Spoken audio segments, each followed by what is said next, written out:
Hello, I'm Jake Boudrot, Civic Journalist at Tello Community Television.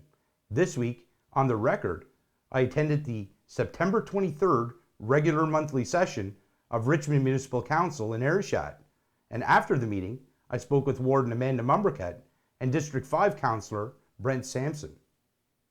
Near the start of the meeting, District 2 Councillor Michael Digdon tried to have funding for the Harbour Authority of Petit de Gras added to the agenda. Are there any items to add to the agenda? Councillor Digdon? Madam Warden, I would just like to add a discussion for review of the CCBF funding for the Petit de Gras Harbour Authority. Oh, Councillor Digdon, we did make a decision on that already. So if we add it this evening, we would be looking at rescinding a motion. And we did approve $10,000 for those folks. So I think before we go down the road of a full rescinding of the motion, I'm wondering if we could maybe check back in with Norman, back in with staff to decide how we want it to come forward. I don't want to see them end up with no grant funding, you know what I mean? And we are going into an election cycle here. So so would you be okay with us maybe referring this back to staff and checking in with Norman to see if they would be okay with having that motion rescinded before we add this to the agenda? Just where procedurally, whereas it's already been discussed and decided on, that would be about our only option, I think, at this point. Yeah, that'll work if we can. We'll make a commitment to do that. With regards to the Harbour Authority in Petit de Gras, you refer that to staff. How long is that going to take? I assume that's not going to be done before the next election. It's probably going to take some time. Yeah, so we definitely don't have another regular council meeting scheduled before the next election. It would have been later in October.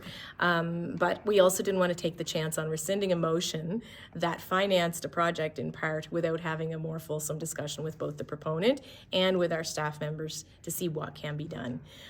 So I think we just want to be a little bit careful there and understand the concerns coming from the Harbour Authority there. But I think we need to have a sit-down conversation to see, what their specific concerns are. We have a sense of some of them, but then what we can do going forward. At the end of the day, I will reiterate, when council makes a decision to invest in a project, it's council's prerogative to determine how much of the funding that we are going to put towards a project. So if a project comes in at a $40,000 price tag, it's our prerogative to determine how much of that we are going to support. Our practice, with one or two exceptions, has been to come in at around the 50% mark. So, in this case, we approved funding of about $10,000 a couple of meetings back. That has been our practice. It is not written in our policy, but we recognize the fact that we only have so much money to spread around on a lot of different projects. And so that is a strategy that this council chose to take. The CCBF funds are, if you look at municipal projects, they can cover a lot more than that when it comes to things like water and sewer, that type of thing, right? But at the end of the day, this was a council decision, and it is, like I said, it was our prerogative to establish a waterfront fund from the CCBF funds, and it's also our, it was our decision to kind of make to just figure out at what level we would support it. So, like I said, we're always open to the discussion, and looking forward to, I guess, having the next kind of round of conversations about it. Just curious, have they given you any kind of indication on how the funds would be spent if they're approved? Yes, so we had a full project plan provided to us, and I believe it focused on the recreational docks down at the Harbour Authority. I would need to look back in my paperwork because it's a couple of meetings ago where we had that conversation. So then council approved motions from its committee of the whole session, which was held on September 9th. So we'll move on to committee reports. And I'm going to hand things over to Deputy Warden Sean Sampson for our committee of the whole report, which is a lengthy one. So over to you, Deputy Warden. Thanks, Madam Warden. So committee of the whole report for September 2024. The committee met on September 9th, 2024. The committee discussed a grant request from Lisa DeWolf for the Type 3 Recreation Sponsorship Grant Funds for instructor facilitator development in the amount of $447.50. I move that council accept the recommendation from the Committee of the Whole to approve the grant request from Lisa DeWolf for the Type 3 Recreation Sponsorship Grant Funds for instructor facilitator development in the amount of $447.50 to be allocated from the regional fund. Can I have a seconder on that motion, please? I'll second that motion. Thank you, Councillor Digdon. Any further discussion? All those in favor, please say aye. Aye. Those opposed? That motion is carried. The committee discussed a request from Amy Wag for English Gaelic boundary signage in the County of Richmond. I move that council accept the recommendation from the Committee of the Whole to have staff collaborate with the Minister of Gaelic Affairs and the Minister of Public Works to install the new signs as requested when the budget permits. Can I have a seconder, please? I'll second that. In terms of discussion on that motion, just to be clear, it's when the provincial budget permits. I did want to just clarify that. We did discuss that, and I know that was intended in the motion, so. All right, any further discussion on that? All those in favor, please say aye. Oh, sorry, go ahead, Councillor. Yeah, Madam Warden, I declared a conflict last time, so just, Oh, okay, yeah, so. Okay. All right, all those in favor, please say aye. Aye. Those opposed? That motion is carried. I am wondering about the Gaelic signage situation. Can you elaborate on what exactly is happening, what community brought up the concern, and what's being done now? Yeah, so this was an inquiry that came from a community member out towards the St. George's Channel area, I believe, so District 3. And she had noted that in other communities there are Gaelic signs that are erected where there are Celtic connections, and felt that we should be exploring that. We have some of those types of signs in our county now. So once that came to our attention, what we asked staff to do, instead of just making a bit of a blanket decision on putting in signs, is to look at what's there, work with the Office of Gaelic Affairs, and decide where there's some gaps and identify some specific areas where we felt that might be a worthwhile thing to be installing. That being said, those would be this is a program that the provincial government offers, so it would be a provincial budget item. And so I think at this stage we've asked staff to explore the where those signs could be without duplicating anything, but then to work with within the provincial budget parameters on it. Right. So just out of curiosity, are they looking at places like Roberta, the Points? What kind of communities are they looking at? Well, I think that remains to be determined, right? So I know, like I said, some places have them now, but it would be specifically areas where there are concentrations of Celtic descendants. So yeah. I've never asked you about this. What do you think about the proliferation of Gaelic translation signs in communities around Richmond County? Do you think that's helped people have a better sense of where they're coming from and what their history is? Well, I think they send a message that communities here value their history, they value their heritage, and if you don't know where you've come from, it's hard to know where you're going. And we certainly, in Richmond County, as much as we are so proud of our Acadian designation as a county, we need to recognize that there are other cultures here as well, and I think that really helps. And we saw the same, similar kind of impact when the stop signs went up in French, and so I think it's important to, frankly, when you're talking about public infrastructure, wear your cultural heart on your sleeve. It sends a message to residents here that, that we value where they've come from, and it sends a message to visitors that, that we are a diverse and rich region to visit. So, The committee discussed a grant request from the Seniors Take Action Coalition for the Type 4 Regional Health General Grant Funds in the amount of $9,400. I move that council accept the recommendation from the Committee of the Whole to approve the Seniors Take Action Coalition grant request for the Type 4 Regional Health General Grant Funds in the amount of $6,400 to be allocated as follows: $480 from each district fund and $4,000 from the regional fund, and further move that staff explore options for in-kind contributions, such as photocopying and others as deemed appropriate and within the municipality of the County of Richmond policy. Could I have a seconder on that, please? I'll second. Thank you, Councillor Melanie Sampson. Any further discussion on that item? All those in favor, please say aye. Aye. Those opposed? That motion is carried. I'm curious about the funding request from Seniors Take Action Coalition, and money was approved tonight, and also staff's being asked to look at potential in-kind donations. Why do you think council was quick to come together? And I mean, the different people were contributing from different district funds, but why do you think it worked for council to put together a package like this for the Seniors Take Action Coalition?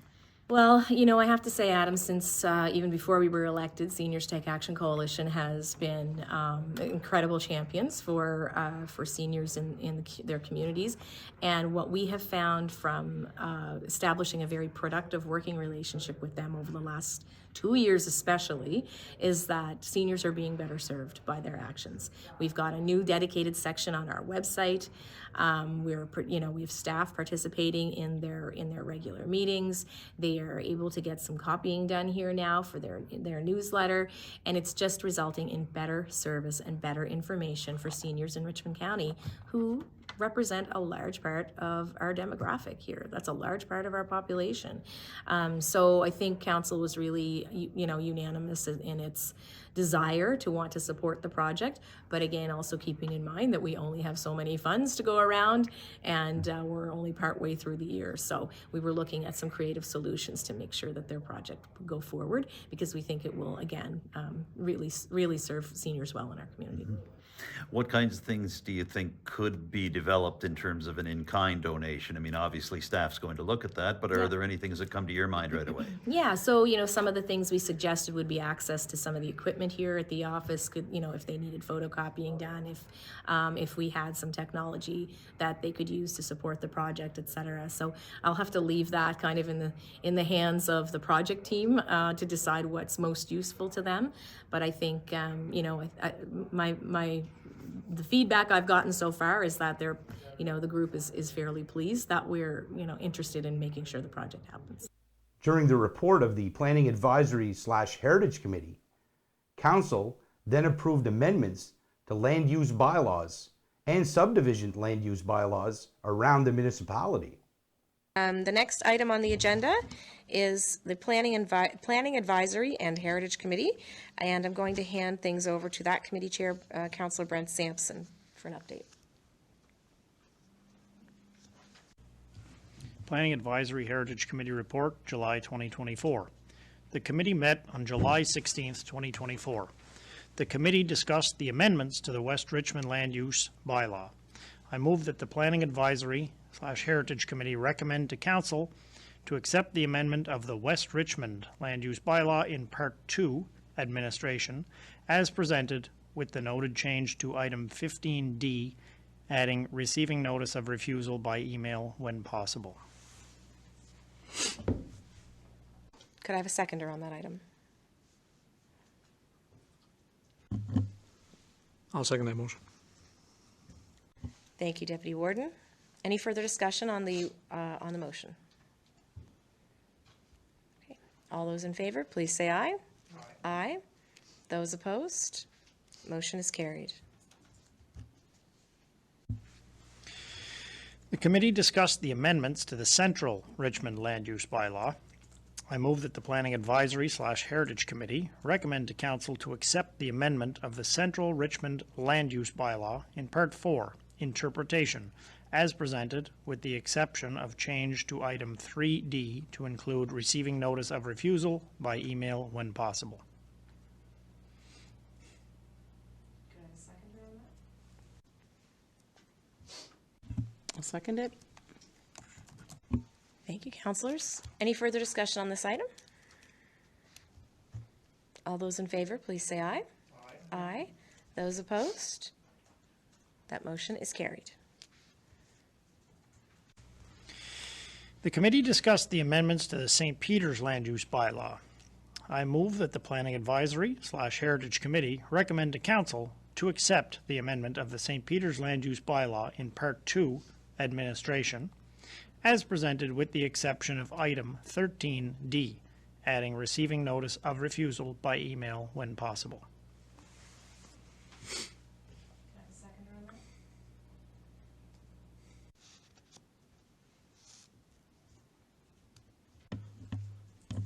I'll second that. Any further discussion? All those in favor, please say aye. Aye. Those opposed? Motion is carried. Finish my sentence. The committee discussed the amendments to the Isle Madame Land Use Bylaw. I move that the Planning Advisory/Heritage Committee recommend to Council to accept the amendment of the Isle Madame Land Use Bylaw in Part 2, Administration, as presented with the noted change to item 13D, adding receiving notice of refusal by email when possible. Thank you, Councillor. Could I have a seconder on that motion, please? I'll second that motion. Thank you, Councillor Digdon. Any further discussion? All those in favor, please say aye. Aye. Those opposed? That motion is carried.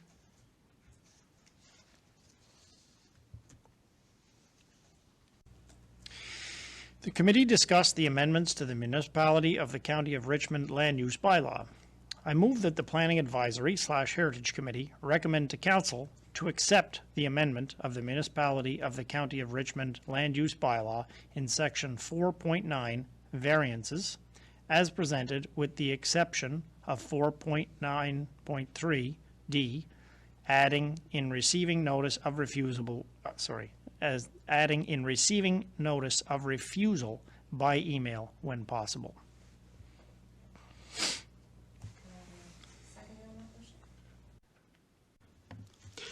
For me, Madam Warden, it's not seconding the motion, but and not a change of heart when it comes to this vote, but we've gotten some information after that initial meeting that I feel PAC should not recommend anything to council until we have a further discussion and make sure that we dot our I's and cross our T's and make sure that we inform and protect all our landowners, right? So you're not seconding the motion? no, sorry, just discussion. Oh, sorry. Or, That's okay. No, that's all right. We'll just press the pause button on that, and we'll need a seconder on the motion, and we'll move to discussion. I'll second it. Thank you, Councillor. So I won't make you repeat all that. no, but yeah, Your point is taken. yeah, no problem. Thank you. Was there anything specific you wanted to outline?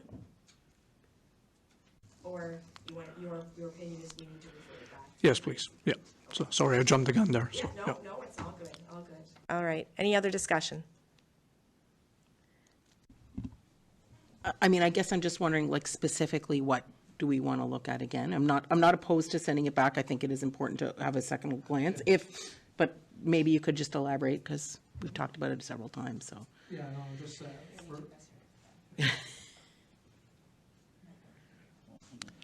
yeah, no, just for me, when it comes to the registered mail thing versus, the 14 days, and we moved that to 21.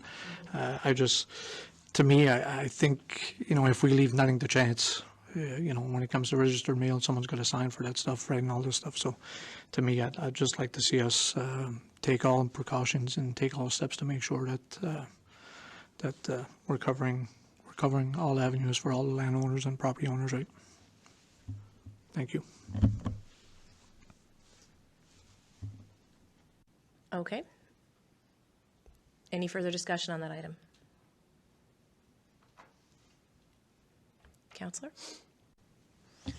Yeah, I guess, like Councillor Sampson said, or Deputy Warden said, one thing we like to do around the table is make sure we get it right, if not the first time, at least make sure we get it right.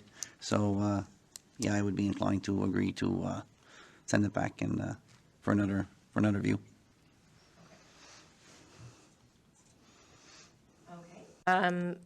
Any further discussion on this item? Councillors, no? Okay. So all those in favor, please say aye. Aye. Those opposed? All right. So we have 2 nays and 3 ayes. So the ayes have it, and the motion is carried. Thank you, folks.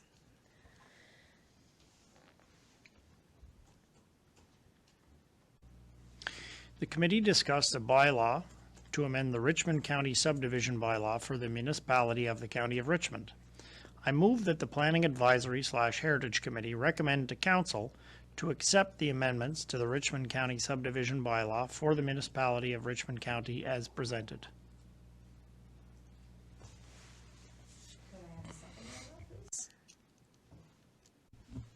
I'll second it. Thank you, Councillor. Any further discussion?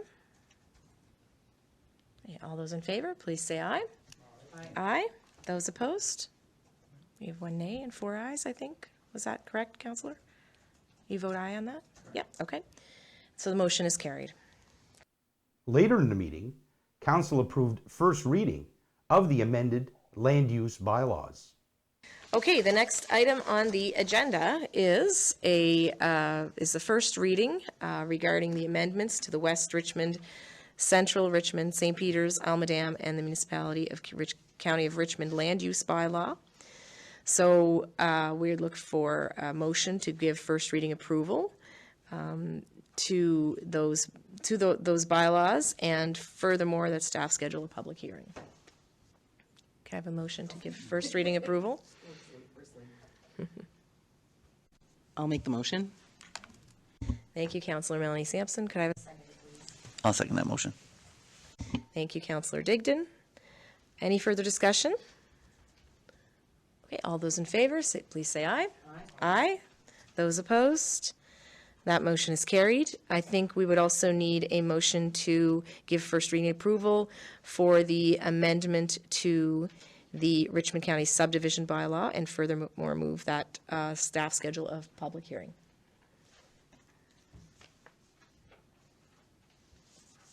I'll move it. I'll second that. Thank you, councillors. Is there any further discussion? All those in favor, please say aye. Aye. Those opposed, nay. Okay, that motion is carried.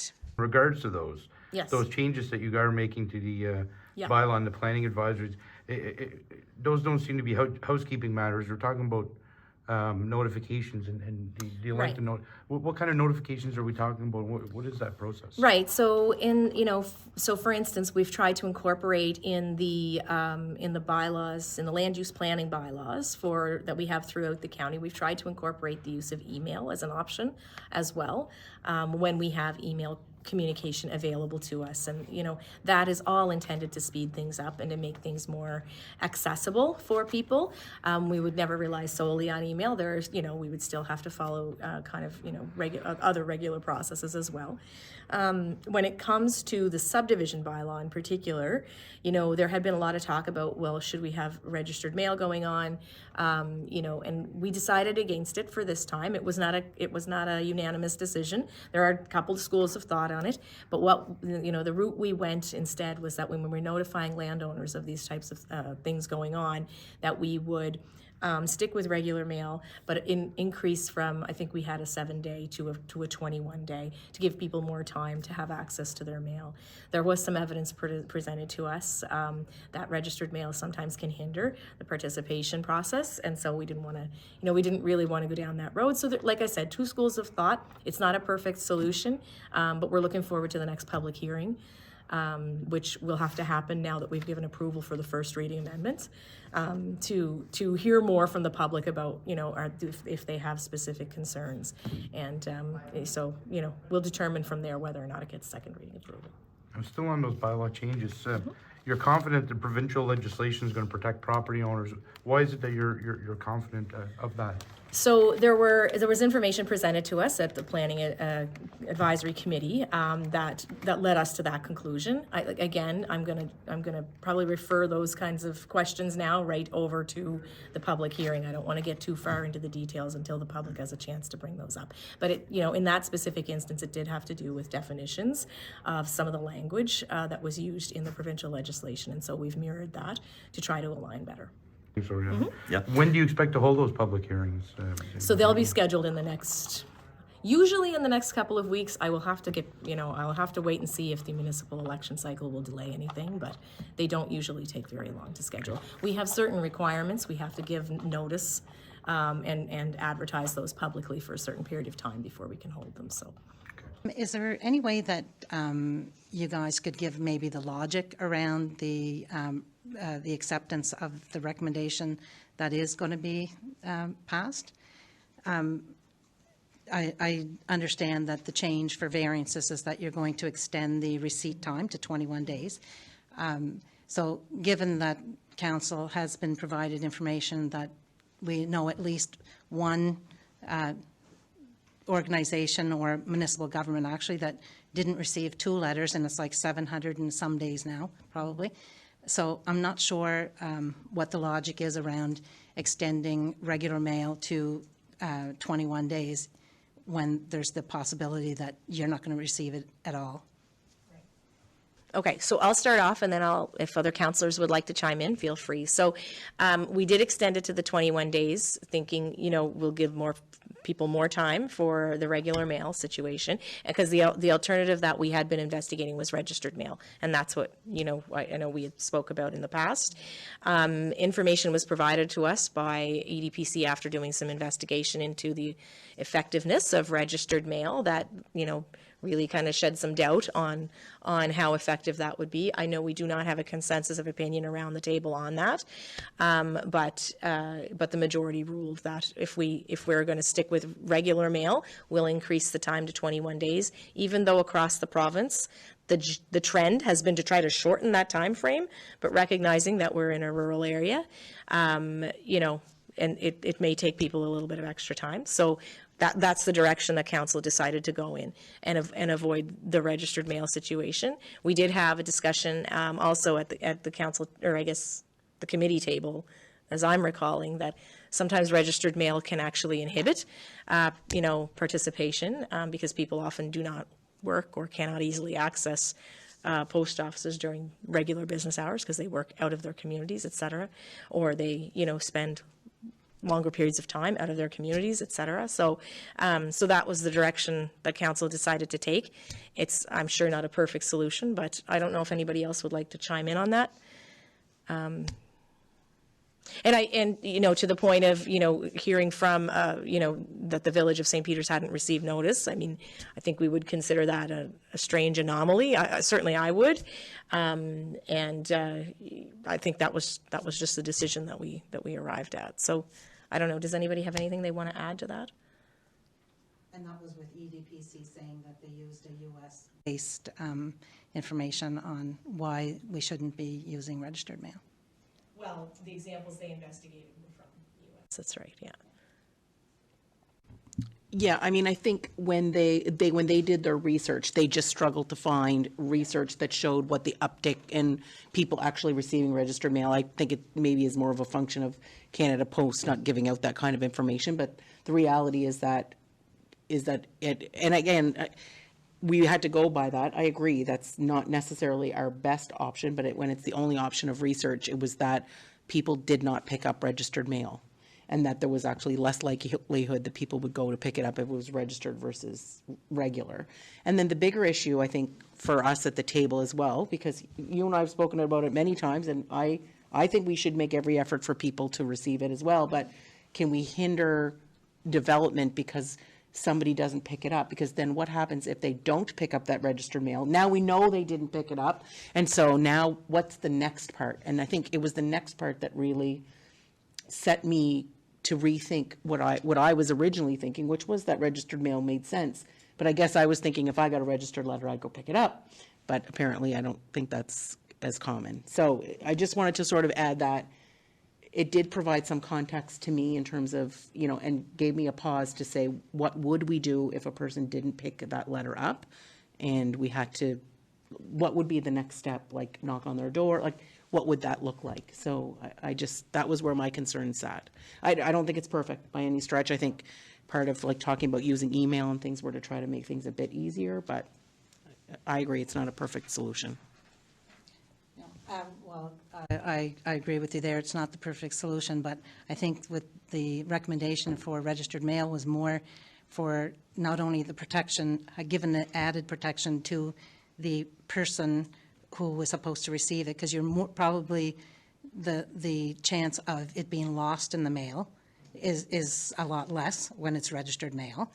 And if you don't pick it up, that's your choice personally, how you pick up your mail, but at least the municipality would have been covering all the bases and have their proof if somebody comes to the table and says, well, I didn't get a chance to appeal, and to be told at that point, you know, well, we sent it out. I can't prove that I sent it, but, you know, I would have sent it. So okay, that's, I wanted to just clarify that one. Just to kind of maybe address that piece, I mean, the expectation is that people are checking their mails. We've just given them a little bit of extra time to do that. And if they're checking their mail, then they will receive the information, right? So that was part of our thought. So the expectation is that whether it's registered mail or regular mail, people are going to pick up their mail, right? So that was part of it. But if you choose not to, like I said, you at least, the post office sends that letter back to EDPC and tells them that it wasn't picked up.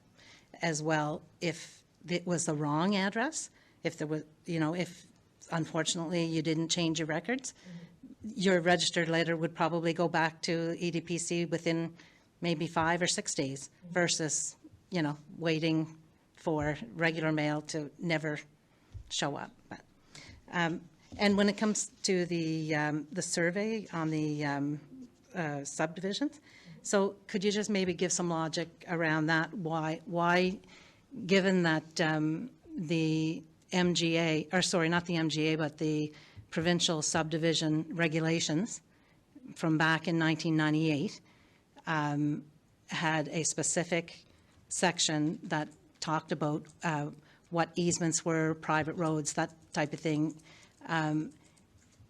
They had their wording since 1998. In 1999, the municipality of Richmond added something that would be a little more stringent. And so I'm surprised that here we are in 2024 and our council is taking out that stringent part and just to be in line with the province that you haven't been in line with since 1998. So I'm just trying to get my head around why that would happen, because by making the change that you did, you've just reduced the protection of landowners who have get to their properties by right of way. So again, I'll start off and then folks can chime in. So we would, I guess, from my perspective, based on the results of the vote, we would have a different opinion that we've reduced any protections, and that the wording and, you know, aligning with the provincial legislation covers us there, and does protect the landowner. So that's where the committee landed. I don't know if anybody has anything they would like to add to that. But we did feel, you know, that aligning with the provincial legislation would provide the most consistency. So. Could you expand on the protection? Because the bylaws, as they are today, your Richmond County bylaws, it says that if you want to subdivide off of a right of way, that right of way has to be surveyed. And so to me, that's the stringent part. So I think some people were fixated on the name or the word clearly, where the operative should have been surveyed. So I'm not sure by having it surveyed out of the bylaws, how that is providing the protection for the landowner. So how it was, oh, sorry, CAO. Sorry, Madam Chair, just with this line of question, I'd be more comfortable if we fielded these at the public hearing with our planner in the room. Yeah, for sure. Yeah, and we can do that. If we're going to get into the actual, those parts of the plans and bylaw, I would feel a lot better if our planner was in the room to answer them on behalf of council, and then council can back that up with why they chose to vote the way they did. Exactly. Have our planner in to speak to these. Yeah, no, that sounds good, Troy. I mean, what I would just add is that it, from my recollection from the discussion, is that it came down to the definitions in some of those provincial language as well. But I think, we will have a public hearing. We'll get that scheduled and really dig into those issues. Oh, for sure, there'll definitely be a public hearing for both of the amendments, or I guess however many of the amendments we did this evening. During the report of the Fire Protection Services Committee, Council reviewed mapping for the Emergency Services Coordinator as well as for volunteer fire departments. The next item on the agenda is the Fire Protection Services Committee, and I will hand things over to Councillor Mike Digdon to run us through that one. Fire Protection Services Committee report, August 6th, 2024. The committee last met on June 26th, 2024. The committee follow up on the mapping for ESC and VFDs. I move that FPSC recommend to council to support the investigation and procurement of mapping using a third party aside from EDPC to produce current mapping for emergency management and the VFDs. I'll second that. Thank you, Councillor. Any further discussion on that item? Councillor? My question is just in terms of, are we investigating procurement of mapping? So just the way it's worded, I'm just unsure. So if it's investigating what procurement of a third party to do it, I would certainly support that idea. But the way it word sounds to me is that they would investigate it and then they would procure the service. And so my concern, of course, with that is that we're in a current budget year and we don't have funds set aside for that. So I just wonder what the intent was, and then maybe if we could, and I don't know what our ability is to tweak a motion within a report, but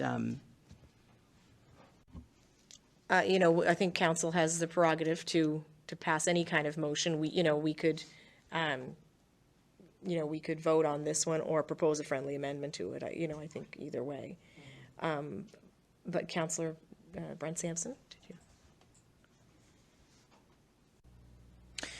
Yeah, I know this has been discussed several times in the past, and I think there's frustration probably from both sides.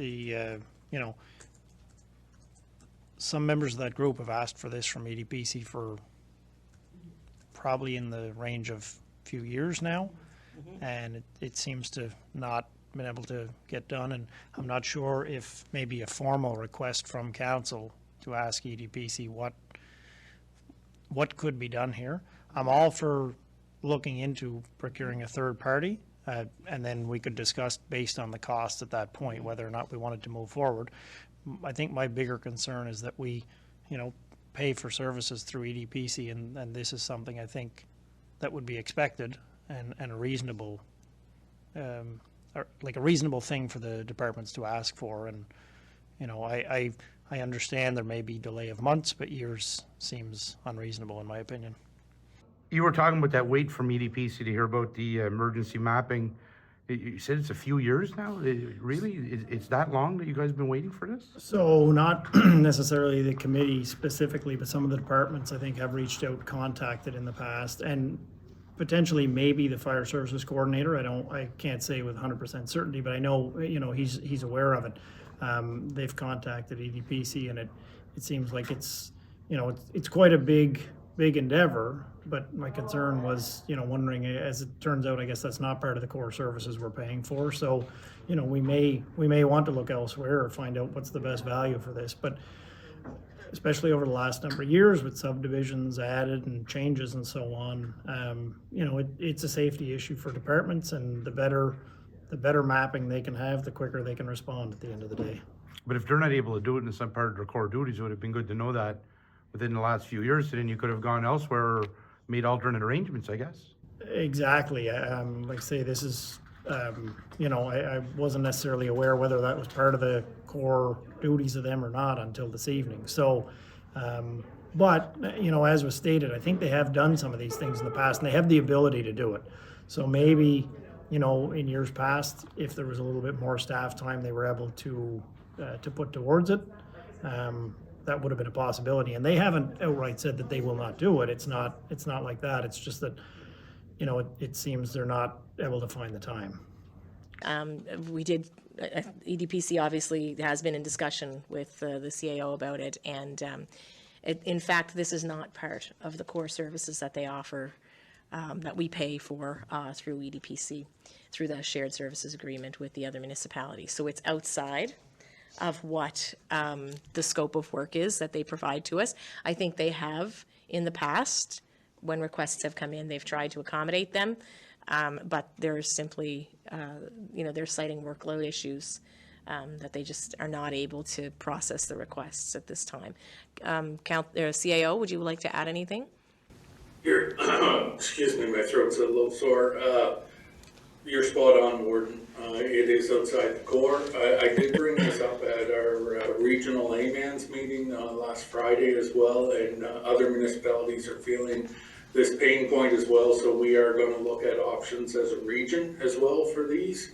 The difficult part is the data and creating the ArcGIS shape files needs to happen in EDPC. We can get another printer in Sydney or somewhere else on the island to print it. It's getting the actual data on the maps that requires the time. So we're going to bring this back to John and have a conversation with him to see if we have that capacity within EDPC to at least get that done and then take the printing somewhere else possibly to see if that would help. Just so we can find a solution, because we're not alone. The other municipalities are feeling this as well. Okay, thank you, CAO. And I mean, I would agree it's a critical safety issue. We need to help the departments get this work done as soon as possible. But I do take your point, Councillor, about it does, the motion specifically says investigate and procure, not investigate the procurement. So, yeah, it's a fine point.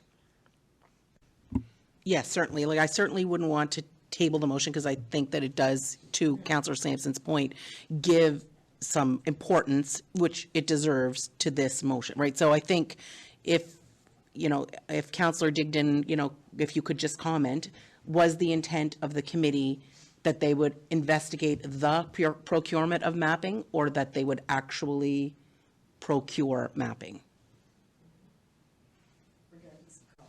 Right, exactly, yes. Yeah, I believe the action from the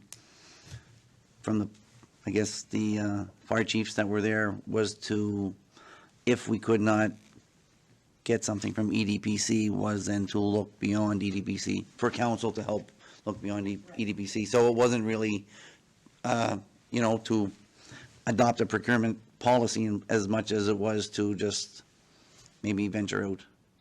Okay, so it sounds like Investigate the, Sorry, so it was investigate the procurement. correct. So if we could make that friendly amendment to the motion, would folks be okay with that? And I'm sorry, I'm forgetting who made it and who, you made it and then you seconded it?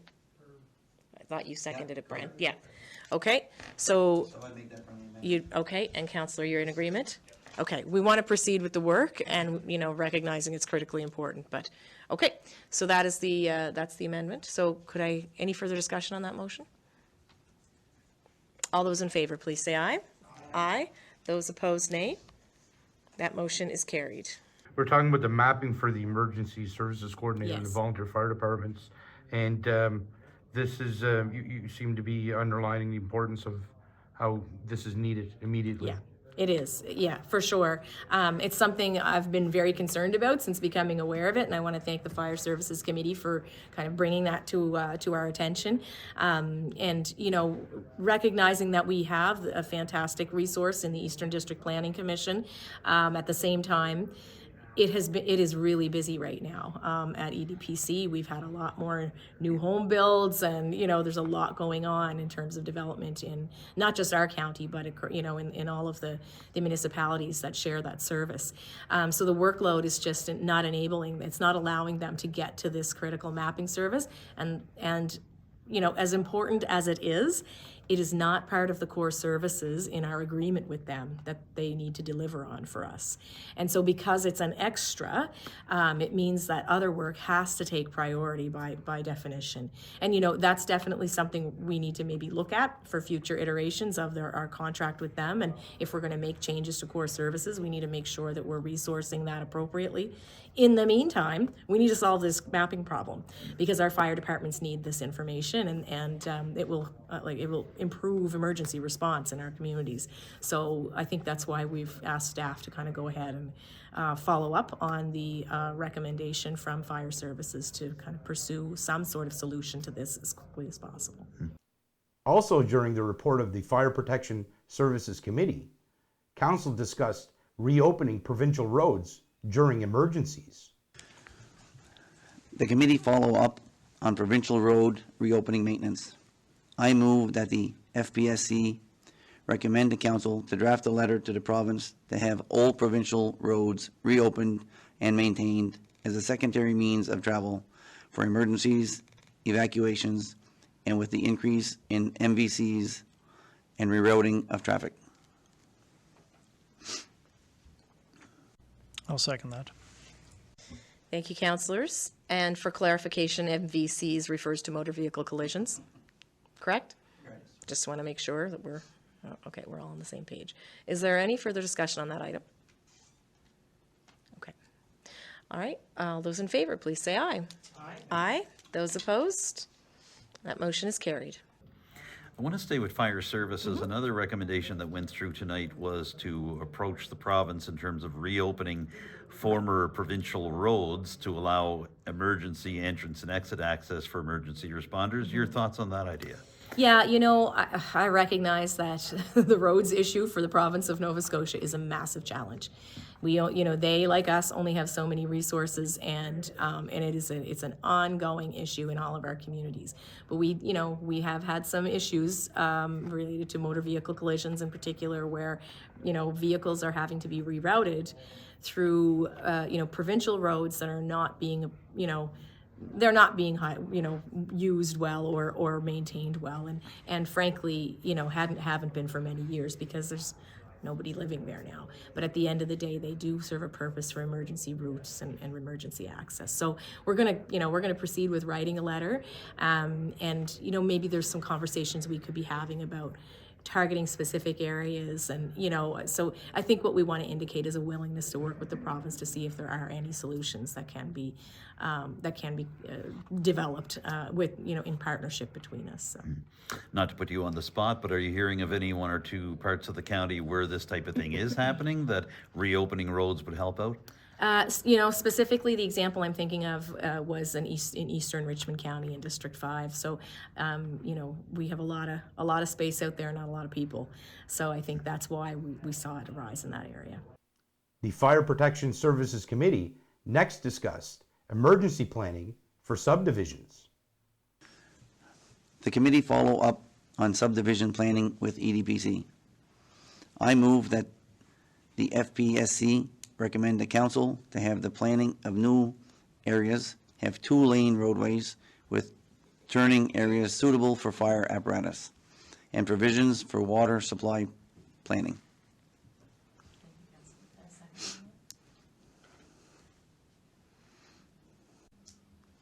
I'll second that motion. Thank you, Deputy Warden. Any further discussion on this item? My worry would be just the provisions for water supply planning is a little bit vague, in the sense that I think that could be interpreted multiple ways. Yeah. So specifically emergency water supply. So I'm assuming they're referring to either hydrants or dry hydrants or whatever the case may be, not for, potable water.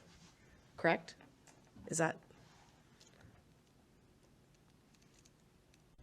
Yeah, I agree with you. I just mean, I'm not sure what constitutes the provision. You know what I mean? Like what, I guess, if we're just looking at options to get something back as the options that could be viable, then I'm fine with it.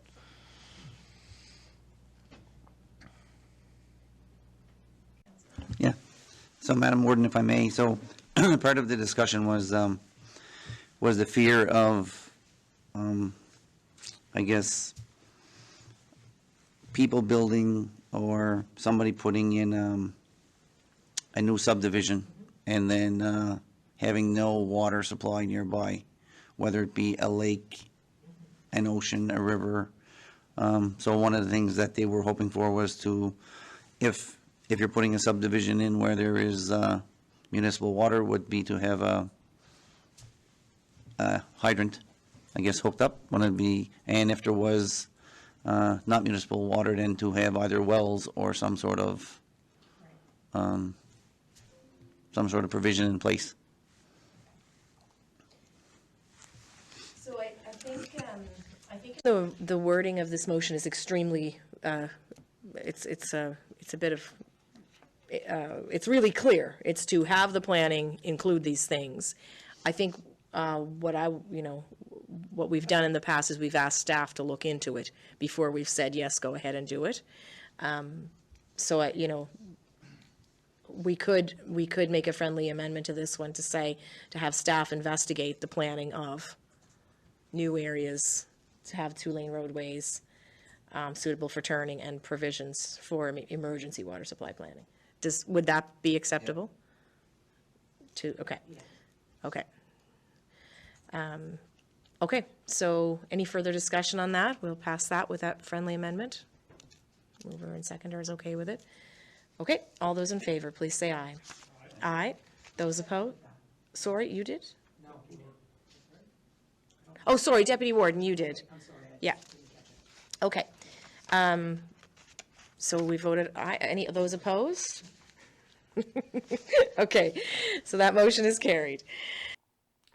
Despite nay votes from District 2 Councillor Michael Digdon and District 5 Councillor Brent Sampson, Council decided to allow a representative of the West Bay Road Volunteer Fire Department to sit on the Fire Protection Services Committee. The committee follow up on previous decisions to remove West Bay Road Volunteer Fire Department from meetings. I move that the FPSC recommend to Council to reverse the decision to remove West Bay Road Volunteer Fire Department from the committee as they cover a portion of the county.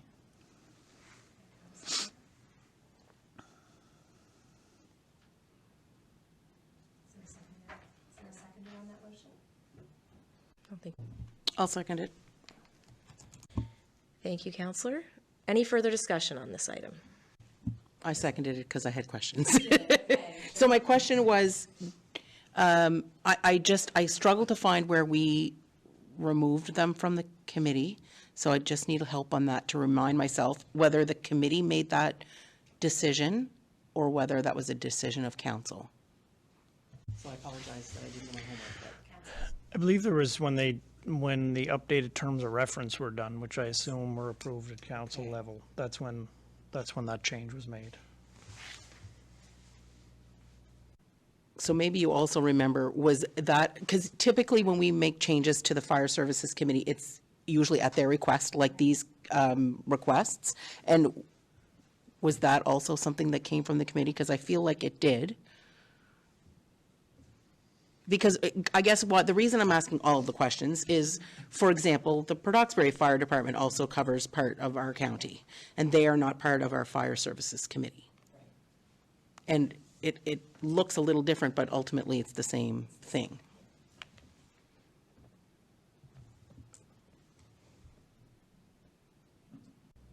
I'm not sure if we had a report at that time. I can't recall offhand. I'm not sure if Councillor Digdon does. I wouldn't be able to say with any certainty. But I take your point as well that Port Hawkesbury was never necessarily involved, mostly because of the, in that case especially, the way the contract is structured. We're not really dealing with them. They deal with their own thing. They're just, it's sort of a fee for service type of arrangement.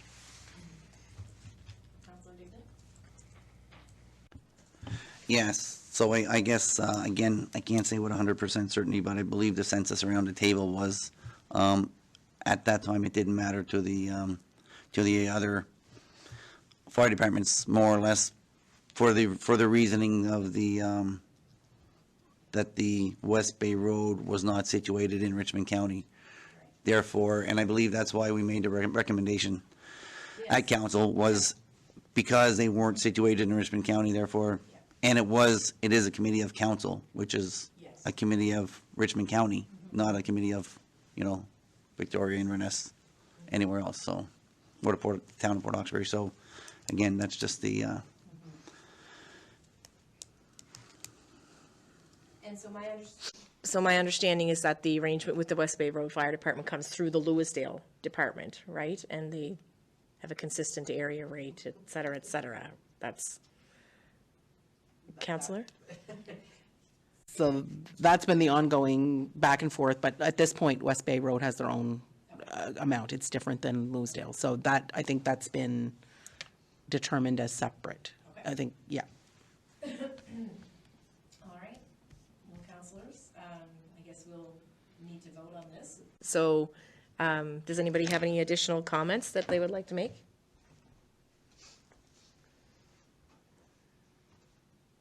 Just to be polite as possible, I think a lot of the reason as well was we were trying to make the committee more productive, and it was far less productive with the representative from West Bay Road monopolizing a lot of the time at the end of the day. So did I see that right, that you voted against the motion about the West Bay Road Volunteer Fire Department? Is that? Yeah, no. So you voted against the motion to return them to the committee? Yes. Okay, and why? Just from having sat on the committee for the last 4 years, it's been a frustration sometimes that, the representative from West Bay Road has monopolized a lot of the time, and it's been far less productive with them there than it has been since they've been there. The committee seems to be functioning much better. My final comment, I guess, would be that a few times around this table, we've made comments about making changes to fire services and how an individual doesn't represent the whole. And in this case, they've come back to us from their committee. I'm sure they've followed their committee processes. They had quorum. They did a vote. They're asking us to reinstate them. So for me, whatever I think doesn't really matter. The committee kind of has spoken, in my opinion. So that would be my opinion to vote in favor of it. Thank you, Councillor. And certainly this report this evening certainly indicates that there's been some productive discussion at the Fire Services Committee. So I want to thank the volunteers for their work on that. Sorry, Troy has his hand up. Okay, go ahead, I CAO. was just going to add to your discussion as well, and even though the station itself is outside Richmond proper, a number of the officers, members, and volunteers are Richmond residents. Okay, that's a great point as well. Thank you, Troy. Any further discussion on this item? Councillor Digdon? there you go. Madam Warden, I think, I kind of follow both Councillor Sampson's arguments are at the other end of the table. So again, it is a committee of council. However, we do reach out to them to make the recommendations and changes that they feel necessary. I would caution us as council moving forward, if we do accept this recommendation, to make it very clear to the committee that should it get out of hand. I don't know how we do that, but again, we don't want to step backwards. I guess moving forward, the committee has been moving very well. And to Councillor Sampson's argument earlier, it seemed that one person dominated the floor all the time. So I think we just want to make it clear that we don't want that to. Okay, thank you, Councillor Digdon. And I think, having the terms of reference in place, and, we've done a lot of work on that side too. So, I think that helps all committees, frankly. So, is there any further discussion on this item? All those in favor, please say aye. Aye. Those opposed? Okay, that motion is carried. the end of the day, West Bay Road is primarily, I think, providing service in Inverness County, but they do provide some service here in Richmond County as well, and very thankful that they do that. There were some productivity issues around the Fire Services Committee table, but you know what? It's been a couple years, and we're continuing to work on that. You've seen, from the other work we're doing, we've really cleaned up our terms of reference. We've been really focused on governance, and good governance means better meeting conduct, right? So that's our hope, is that I think going forward, we've heard loud and clear from the majority of members at the Fire Services Committee. They wanted to see this change take place, so we're going to support them in that and see how it goes. We do have other departments like the Port Hawkesbury Fire Department that doesn't sit on our Fire Services Committee, but the relationship is a little bit different, right? There's a contractual relationship there, and it's an actual contract, not an implied one, which is what we would kind of have with West Bay Road. So we'll take their wishes into account, and we've decided to kind of proceed with that. So we'll see how it goes, and I think at the end of the day, come next month, it'll be a new council in place, and which means new representation of councillors around those tables, and we'll have to work it out from there. Next, Warden Amanda Mombourquette talked about an idea that was proposed by a Richmond County resident. The next item on the agenda is the receipt of donations policy. So essentially this was brought to my attention by a member of the public, Dr. Teresa McNeil from the Johnstown area.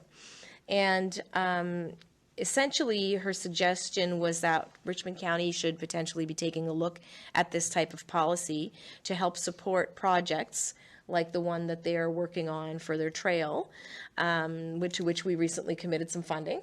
And essentially, it would enable the project to have donors who would receive an income tax receipt, as opposed to a nonprofit that's not a charity. They're unable to provide those kinds of things. So I did check in with both. You'll see both, I think, Kings and East Hants policies in the package. I did ask some folks in Kings County in particular, how effective it has been as a fundraising tool, and they suggested to me that it really hasn't been effective necessarily as a major project fundraising tool, but could be useful for smaller projects. And it's really the reason they have the policy in place is because it really established expectations for would-be donors and gave them some discretion when a donor was aiming to apply various restrictions for either in-kind or cash donations. So it was really effective at establishing the acceptable parameters for receiving those donations. But wasn't necessarily targeting major fundraising projects, which I think is not what Dr. McNeil was suggesting either. So my commitment to her was to bring it forward to council. We don't have anything on the books like this right now, which, I think leaves us a bit open, but at the end of the day would be wondering if council would be in favor of referring this to bylaw and policy for some further investigation and discussion.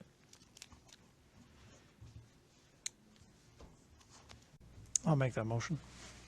Thank you, Councillor Brent Sampson. Could I have a seconder, please? I'll second it. Thank you, Councillor Melanie Sampson. The motion's been made and seconded. Any further discussion? All those in favor, please say aye. Aye. Those opposed? That motion is carried. After attending the Nova Scotia Chiefs of Police Association and Nova Scotia Association of Police Governance Conference, District 5 Councillor Brent Sampson reported to Council. The next item on the agenda is Councillor Brent Sampson regarding the Nova Scotia Chiefs of Police Association and Nova Scotia Association of Police Governance Conference. So I'll be quick. It was just a few notes from the joint conference between the Nova Scotia Police Chiefs and the Nova Scotia Association of Police Governance. It was focused on models of policing. This was from September 11th to 13th. We had an update that morning from the Department of Justice. The policing review should be received from Deloitte this fall, and eventually we'll be able to see that and see what the thoughts are on that. They've been conducting a large review of policing throughout the province to see where to go. Some interesting presentations. There was a gentleman there from the Sûreté du Québec with tiered policing model that they focus on there, as well as the chief of police for the Surrey, British Columbia municipal police force there that has had a bit of a rough go in getting established based on changes of governance and so on. He did a Zoom presentation where they've moved over from the RCMP covering that area to a municipal police force. It's not entirely finished yet, but just talking about the transition period and how that was possible to move forward, as well as the chief of police from Grand Prairie, Alberta, which spoke of some of the same stuff. On top of that, the last thing I wanted to mention was there was a group there from Nova Scotia Health to do with crisis intervention teams. They currently have been operating in the northern zone. This is through NS Health. They will train some police officers on these crisis intervention methods they provide. It's especially in places where the police are often waiting with people on mental health calls at the hospital for hours on end. This has reduced that considerably. They've had great success with it, and they're looking to be expanding it soon throughout the province into other zones, and then they'll provide training throughout the other zones. And so far in the Pictou County area where they've been running this program, from the people doing the presentation, it's been a great success, and it works better because there's, you know, the police aren't wasting their time with people that don't necessarily need the police dealing with them. You know, they're trying to find a better way to deal with some of these calls, and it's nice to see a positive outcome on that.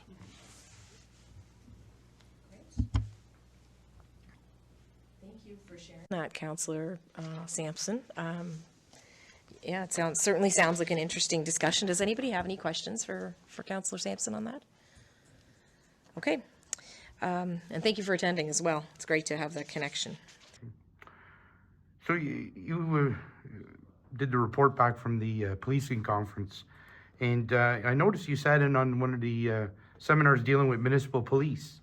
Is that something that you think might be a good fit in Richmond County, or some kind of model like that? So I'm not sure offhand, but what it was, to be honest, I just sat in on all the seminars, but it's a joint conference that happens between the municipal police chiefs throughout Nova Scotia and people who sit on the police governance boards. So some of the subjects are geared much more towards the police chiefs, and some are geared more towards the police boards, but you end up attending everything, and it is very interesting. But I think at the moment we're more or less waiting for this policing review that Deloitte was doing for the province, and then we'll go from there. Okay. So how critical is it's training in crisis intervention? It seems to be a pretty critical tool for police to have that can de-escalate situations and take situations that could be really, really bad, make them a little better, I guess. Well, they had two representatives there from Nova Scotia Health, as well as a representative from, she was a police officer, and I don't recall which detachment, but it was somewhere in Pictou County. Now, she had taken the training, and some of their numbers with how they've been able to reduce the number of calls that they've had to take people to hospital with police supervision were just unreal. Like it was well into the 90% range of what they were able to reduce. So they have crisis intervention teams that will walk this person who's trained, but walk them through how to deal with the situation over the phone during an ongoing situation. And the big thing there is to try and, I want to say, limit police action that may adversely affect these people, right? And try and have the best outcome. Under unfinished business, Council discussed a request from Paroisse Saint-Joseph in Petit de Gras for a $10,000 Type 4 regional/health/general grant. Next item on the agenda then is unfinished business. The Paroisse Saint-Joseph grant request for the Type 4 Regional Health General Grant Funds in the amount of $10,000.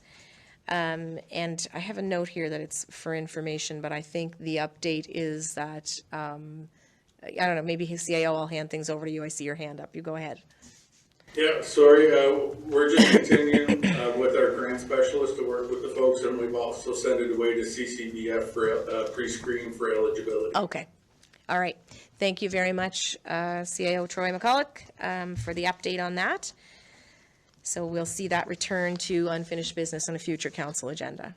I think there's, there's interest from council to make sure that we're supportive if we can be. That being said, there were some concerns expressed. So we've asked staff to kind of continue to work with them, to check in on the CCBF, to see how or if we could support them. But certainly, we'd love to have been able to take care of it by now, but it looks like it's going to be pushed to our next regular council. Warden Amanda Mombourquette then confirmed that a new taxi company will be serving Richmond County. So we didn't have any items added to the agenda, but we did have some motions from in camera that I probably should have taken care of at the top of the meeting. So I'll take care of those now. We did have an in camera meeting to discuss contract negotiations, and from the discussion, I think we'd be looking for a motion to approve the request for Willie's Taxi to operate in Richmond County. I'll make that motion. Thank you, Councillor. Could I have a seconder, please? I'll second that motion. Thank you, Councillor. All those in favor? Or is there any further discussion? I'll ask first. Okay, all those in favor, please say aye. Aye. Those opposed? That motion is carried. And I think the second motion that we had was to refer the taxi bylaw to policy and bylaw for updating. I'll make that motion as well.